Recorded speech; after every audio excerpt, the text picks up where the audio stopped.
मैं खिड़की के साथ बैठा था और मेरा दोस्त पहली निशस्त पर था। दरमियान की सीट खाली थी। मैंने एयर होस्टेस से पूछा, क्या हम दोनों इकट्ठे बैठ सकते हैं? फिजाई मेजबान ने मुस्कुराकर जवाब दिया कि सर ये सीट बुक है, आप टेक ऑफ के बाद मुसाफिर से सीट एडजस्ट कर लीजिएगा। हम मुसाफिर का इंतजार करने लगे। जहाज के दरवाजे बंद होने से चंद लम्हे कबिल वो मुसाफिर आ गया। वो एक लहीम शहीम बुजुर्ग था। वो शक्ल से बीमार भी दिखाई दे रहा था। मैंने उसे पेशकश की कि आप खिड़की वाली सीट ले लें, हम दोस्त इकट्ठे बैठना चाहते हैं, मगर उसने सर हिलाकर मेरी पेशकश मुस्तरद कर दी और वो धुप करके दरमियान में बैठ गया। वो दोनों साइड से बाहर निकल रहा था। मैं उसकी वजह से जहाज की दीवार के साथ प्रेस हो गया था, जबकि मेरा दोस्त सीट से आधा बाहर लटक गया। मोटे आदमी के जिस्म से नागवार बू भी आ रही थी। वो पूरा मुंह खोलकर सांस ले रहा था और सांस की आमदोरफ्त से माहौल में भी बू फैल रही थी। हमारी गुफ्तगू बंद हो गई। मैंने जेब से तस्बीह निकाली और विर्द करने लगा, जबकि मेरा दोस्त मोबाइल फोन खोलकर बैठ गया। वो मेरी जिंदगी की मुश्किल तरीन फ्लाइट थी। मैंने वो सफर अजियत में गुजारा। हम जब लाहौर उतरे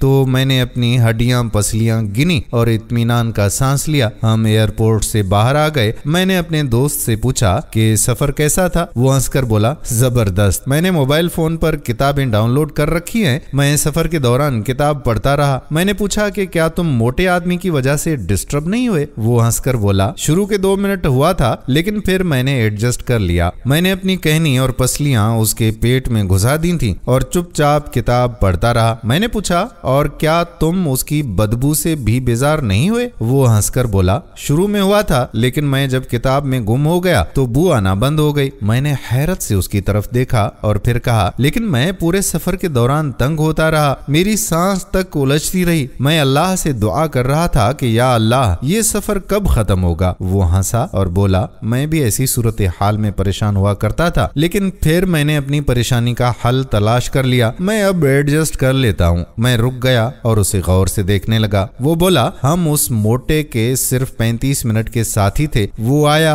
बैठा, जहाज उड़ा, जहाज उतरा और हम अलग अलग हो गए। वो कौन था, वो कहां से आया था और वो कहां चला गया, हम नहीं जानते। तुम अगर इन 35 मिनटों को एडजस्ट कर लेते तो तुम तकलीफ में ना आते। वो रुका, लंबी सांस ली और बोला, हमारी हर तकलीफ का एक एक्सपायरी टाइम होता है। हम अगर उस टाइम का अंदाजा कर लें तो फिर हमारी तकलीफ कम हो जाती है। मसलन वो मोटा जब हमारे दरमियान बैठा तो मैंने फौरन टाइम कैलकुलेट किया। मुझे अंदाजा हुआ कि ये सिर्फ 35 मिनट की तकलीफ है। चुनाचा मैंने मोटे के मोटापे पर तवज्जो की बजाय किताब पढ़ना शुरू कर दी। मेरी तकलीफ चंद मिनटों में खत्म हो गई। तुम भी तकलीफ के दौरानिये का अंदाजा कर लिया करो, तुम्हारी मुश्किल भी आसान हो जाएगी। मैंने उससे पूछा कि तुमने ये आर्ट किससे सीखा था? वो हंसकर बोला, मैंने ये फन अपने वालिद से सीखा था। मेरे बचपन में हमारे हमसाए में एक फड्डेबाज शख्स आ गया था। हम लोग गली में क्रिकेट खेलते थे और वो हमारी विकेटें उखाड़ देता था, हमारे गेंद छीन लेता था। वो गली में निकलकर हमारा खेल भी बंद कर देता था। मैं बहुत दिल गिरफ्तार होता था। मैंने एक दिन अपने वालिद से उसकी शिकायत की। मेरे वालिद साहब ने मेरे सर पर हाथ फेरा और फरमाया कि बेटा, ये शख्स किराएदार है, ये आया है और ये चला भी जाएगा। हमें इससे लड़ने और उलझने के बजाय उसके जाने का इंतजार करना चाहिए। मैंने वालिद से पूछा, क्या मैं एहतजाज भी ना करूं? वो बोले, हाँ तुम जरूर कर लो, लेकिन उसका तुम्हें नुकसान होगा। ये शख्स तो अपने वक्त पर जाएगा, लेकिन तुम एहतजाज की वजह से बदमिजाज हो चुके होगे। तुम इसके बाद लाइफ को एंजॉय नहीं कर सकोगे। चुनाचे मेरा मशवरा है कि तुम अपनी लाइफ पर फोकस करो, तुम अपनी खुशियों पर ध्यान दो। ये और इस जैसे लोग आते जाते रहेंगे। ये आज हैं और कल नहीं होंगे। तुम्हें अपना मिजाज खराब करने की भला क्या जरूरत है? मैं बच्चा था, मैंने अपने वालिद की बात से इत्तेफाक ना किया, लेकिन हमारा हमसाया वाकई 2 माह के बाद चला गया और यूं हम पुरानी स्पिरिट के साथ गली में खेलने लगे। हम 2 हफ्तों में उस चिड़चिड़े खूसट को भूल गए थे। मेरे वालिद मुझे बचपन में अपने चचा की बात भी सुनाया करते थे। हमारे दादा फौत हुए तो मेरे वालिद को विरासत में एक मकान मिला। मकान पर मेरे वालिद के चचा ने कब्जा कर लिया। मेरे वालिद ने चचा के साथ लड़ने की बजाय मिल्कियत का मुकदमा किया और वो आहिस्ता आहिस्ता मुकदमा लड़ते रहे। 5 साल बाद मेरे वालिद के हक में फैसला हो गया, लेकिन चचा ने मकान खाली ना किया। मेरे वालिद ने कब्जे के हुसूल के लिए दरख्वास्त दी और वो आहिस्ता आहिस्ता उस दरख्वास्त का पीछा करते रहे। अगले 2 बरसों में वालिद के चचा का इंतकाल हो गया। वालिद को मकान मिल गया। मेरे वालिद साहब का कहना था कि चचा ने जब हमारे मकान पर कब्जा किया तो मुझे बहुत गुस्सा आया, लेकिन फिर मैंने सोचा कि मैं अगर इनके साथ लड़ता हूँ तो मैं जख्मी हो जाऊंगा और यूं ये मकान पीछे चला जाएगा और दुश्मनी आगे आ जाएगी। हम थानों और कचहरियों में भी जाएंगे, हमारा वक्त और पैसा भी बर्बाद हो जाएगा और हमें मकान भी नहीं मिलेगा। चचा बूढ़े शख्स हैं, ये कितनी देर तक जिंदा रह लेंगे। चुनाचे मैंने मुकदमा किया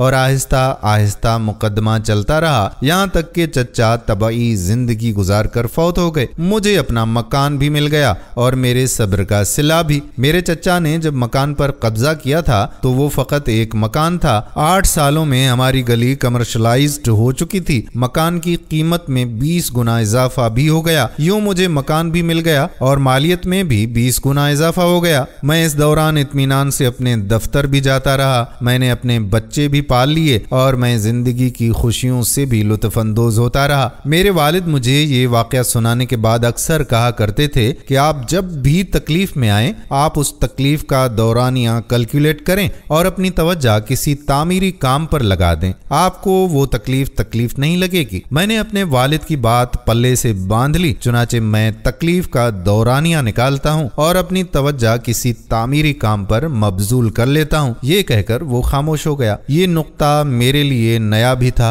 और अनोखा भी। मैंने उससे पूछा, क्या ये तुम्हारी रूटीन है? वो कहकहा लगाकर बोला, हाँ, मुझे जब भी कोई तकलीफ देता है तो मैं दिल ही दिल में कहता हूँ कि ये आज का इशू है, कल नहीं होगा। मैं उसकी वजह से अपना आज और कल क्यों बर्बाद करूं और मेरी तकलीफ खत्म हो जाती है। मैंने पूछा कि मसलन? वो बोला कि मसलन वो मोटा शख्स सिर्फ 35 मिनट की तकलीफ था, हमने सिर्फ 35 मिनट गुजारने थे और इस तकलीफ ने हमारी जिंदगी से निकल जाना था। मसलन कोई शख्स मेरे साथ धोखा करता है, मैं उस शख्स और धोखे दोनों पर कहकहा लगाता हूँ और आगे चल पड़ता हूँ। यकीन करो कि वो धोखा और वो शख्स दोनों चंद दिन बाद मेरे लिए भूली हुई दास्तान बन चुके होते हैं। मुझे कैरियर में बेशुमार मुश्किल बॉस और खौफनाक कुलीग्स मिले। मैं हर मुश्किल तरीन बॉस को देखकर कहता कि ये आया है और ये चला जाएगा, मुझे अपनी जिंदगी बर्बाद करने की भला क्या जरूरत है। मैं खौफनाक कुलीग पर भी हमेशा सोचता रहा कि ये मुख्तसर सफर का मुख्तसर तरीन मुसाफिर है, ये अपनी मंजिल पर उतर जाएगा